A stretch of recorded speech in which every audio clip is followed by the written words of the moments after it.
বন্ধুরা, এর আগের ভিডিওটিতে আপনারা জানতে পেরেছেন কিভাবে কলকাতা বা ভারতবর্ষের যে কোনো প্রান্ত থেকে গ্যাংটকে আসবেন এবং গ্যাংটক থেকে কিভাবে নর্থ সিকিমের ট্যুর বুক করবেন এবং কিভাবে লাচেন আসবেন।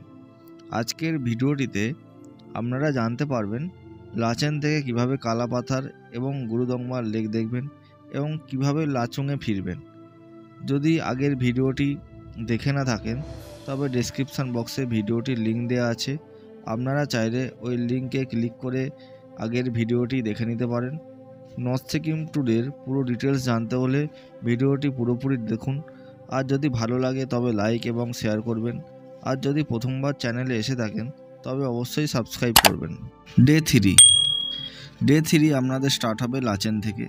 লাচেনের অল্টিটিউড 18,838 ফুট, মোটামুটি উচ্চতা ভালোই, সেই জন্য এখানে কিন্তু তাপমাত্রা অনেক কম থাকে। নর্থ সিকিমে শেয়ার প্যাকেজে গেলে শুধুমাত্র গাড়িতেই আপনাদের একসাথে শেয়ারে যেতে হবে, কিন্তু রুম আপনাদের আলাদা আলাদাভাবেই দেবে।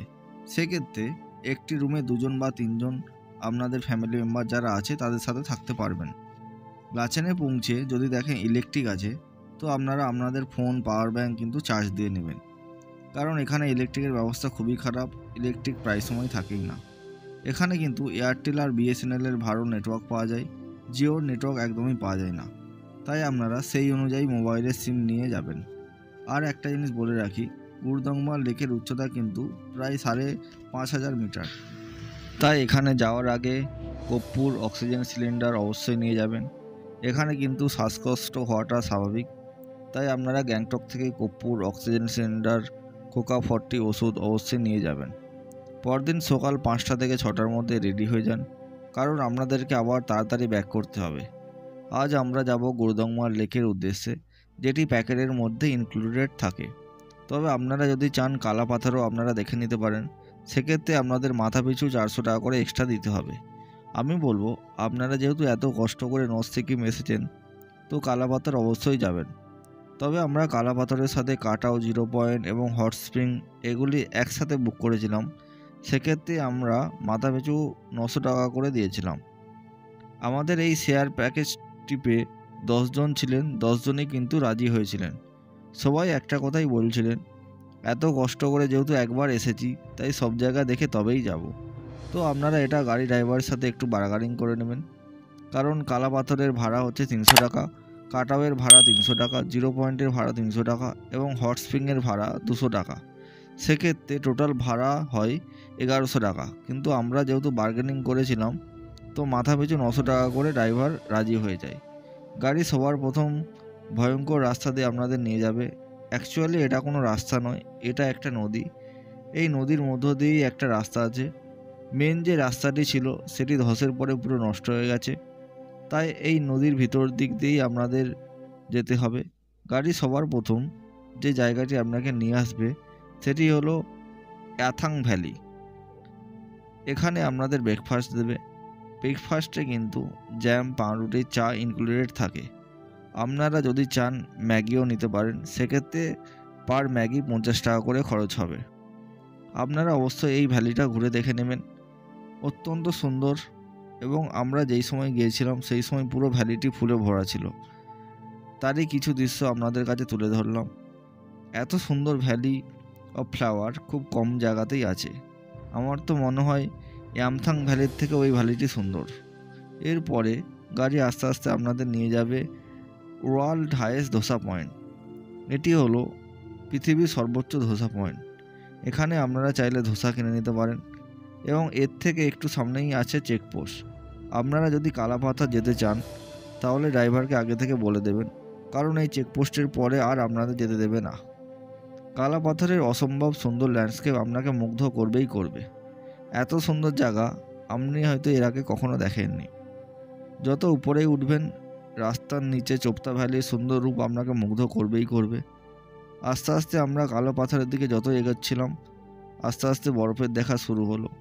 আমরা যেহেতু এপ্রিল মাসে গিয়েছিলাম তাই বরফ সেভাবে পাইনি, কিন্তু যারা ডিসেম্বর, জানুয়ারি, ফেব্রুয়ারি, মার্চ মাসে যাবেন তারা এই কালা পাথরের রাস্তায় প্রচুর বরফ পাবেন।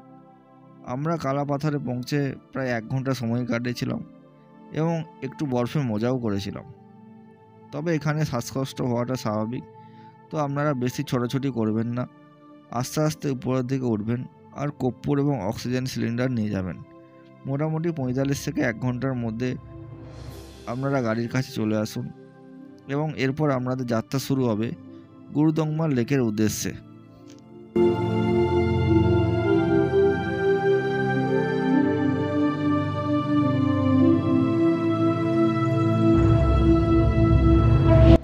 গুরুদংমা লেক সমুদ্রপৃষ্ঠ থেকে প্রায় 5,500 মিটার উচ্চতায় অবস্থিত। এটি ভারতবর্ষের সর্বোচ্চ এবং এশিয়ার দ্বিতীয় সর্বোচ্চ লেক এবং এখানে অক্সিজেনের পরিমাণ মাত্র 2%। তাই যাদের শারীরিক ফিটনেস খারাপ বা শ্বাসকষ্ট আছে তারা অবশ্যই এই স্থানে যাওয়ার আগে একবার বিবেচনা করে নেবেন।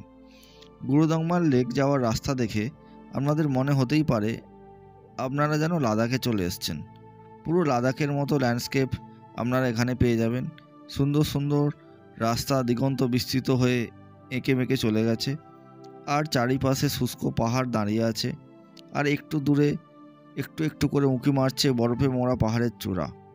এই সুন্দর দৃশ্য উপভোগ করতে করতে আপনারা পৌঁছে যাবেন গুরুদংমা লেকে। কথিত আছে এই লেকে জল শীতকালে বরফে ঢাকা পড়ে যেত, তাই শীতকালে এখানের মানুষজনদের জলের খুব প্রবলেম হতো। সেই প্রবলেমের জন্যই এখানের অধিবাসীরা গুরু পদ্মসম্ভবার কাছে যান এবং গুরুজি এই লোকের একটি কোণে পুজো করেন এবং জলপান করেন এবং সেই থেকে এই লেকটির একটি অংশ কখনোই বরফে জমে না। আমরা যখন গুরুদংমা লেকে পৌঁছালাম তখন হালকা হালকা তুষারপাত হতে শুরু করেছিল এবং জায়গাটি একটি অমায়িক এবং নৈসর্গিক সৌন্দর্যপূর্ণ জায়গায় পরিণত হয়। তাই আর লোভ সামলাতে পারলাম না, তাই আমরা নিচের দিকে নামতে শুরু করলাম। এক ড্রাইভার দাদা আমাকে বলেছিলেন গুরুদংমা লেকে নাকি 10 মিনিটের বেশি কেউ থাকতে পারে না, কারণ এখানে প্রচণ্ড বাতাস প্রবাহিত হয় আর তার উপরে 2% অক্সিজেন লেভেল আর প্রচণ্ড ঠান্ডা, তাই সবারই শ্বাসকষ্ট শুরু হয়ে যায়। কিন্তু আমরা আস্তে আস্তে গুরুদংমা লেকের নিচে হাঁটতে শুরু করলাম এবং পৌঁছে গেলাম একদম শেষ অংশে, যেখানে হিমবাহ আর লেক একসাথে মিশেছে। জায়গাটি অসম্ভব সুন্দর জায়গা, তবে আপনারা নিজেদের ফিটনেস মতো যতটা পারবেন ততটাই যাবেন। আমার কিন্তু শ্বাসকষ্ট হয়নি, কিন্তু মাথার উপর মনে হচ্ছিল কেউ যেন বরফ রেখে দিয়েছে। মাথা কোনো কাজ করছিল না, মাথার ওপর যেন একটা প্রেসার কাজ করছিল এবং তার উপর বইছিল ঝড়ো হাওয়া। তো আস্তে আস্তে আমরা উপরে উঠে আসলাম এবং যা অনুভব করলাম তা এই ভিডিওর মাধ্যমে বলে বোঝাতে পারবো না। আপনারা জীবনে একবার হলেও এই পবিত্র গুরুদংমা লেকে যাবেন, এটা একটা আলাদাই এক্সপিরিয়েন্স। এরপরে আমরা আস্তে আস্তে রওনা দিলাম লাচেনের উদ্দেশ্যে এবং আমরা যেই হোটেল ছিলাম সেই হোটেলেই কিন্তু আমাদের লাঞ্চ দেবে। তো আপনারা চেষ্টা করবেন যত তাড়াতাড়ি সম্ভব লাচেনে ফিরে আসার এবং লাচেনে ফিরে যত তাড়াতাড়ি সম্ভব লাঞ্চ করে নেবেন, কারণ এরপরে আমাদের আবার এই ভাঙা রাস্তা পেরিয়ে যেতে হবে লাচুংয়ের উদ্দেশ্যে। এক্ষেত্রে বলে রাখি লাচেন থেকে লাচুংয়ের দূরত্ব 50 কিলোমিটার, যেতে সময় লাগবে 3 থেকে 4 ঘন্টা। কিন্তু লাচেন থেকে চুংথাং অবধি রাস্তা খুবই খারাপ, রাস্তা পুরোই ভেঙে গেছে। লাচুং পৌঁছতে আপনাদের প্রায় সন্ধ্যা হয়ে যাবে। রাস্তায় পড়বে একটি সুন্দর ওয়াটারফলস, যেটি ভীমনালা ওয়াটারফলস নামে পরিচিত। আমরা যখন এখানে পৌঁছালাম তখন সন্ধে হয়ে গেছে এবং এই স্থানে একটি প্রোগ্রাম হচ্ছিল। আপনারা এখানে চাইলে চা বা কফি একটু খেয়ে নিতে পারেন এবং এখান থেকে আপনারা লাচুংয়ে পৌঁছে হোটেলে উঠে যান এবং সকাল সকাল ডিনার করে ঘুমিয়ে যান, কারণ কালকেও আপনাদের টোটাল 4টে জায়গা কভার করতে হবে এবং ফিরে যেতে হবে গ্যাংটকে। তো বন্ধুরা, আজকের ভিডিওটি এখানেই শেষ করলাম। যদি ভিডিওটি ভালো লেগে থাকে তো অবশ্যই লাইক এবং কমেন্ট এবং শেয়ার করবেন। আর যদি চ্যানেলে প্রথমবার এসে থাকেন অবশ্যই সাবস্ক্রাইব করে সাপোর্ট করে দেবেন। ফিরে আসছি পরের ভিডিও নিয়ে। ধন্যবাদ বন্ধুরা।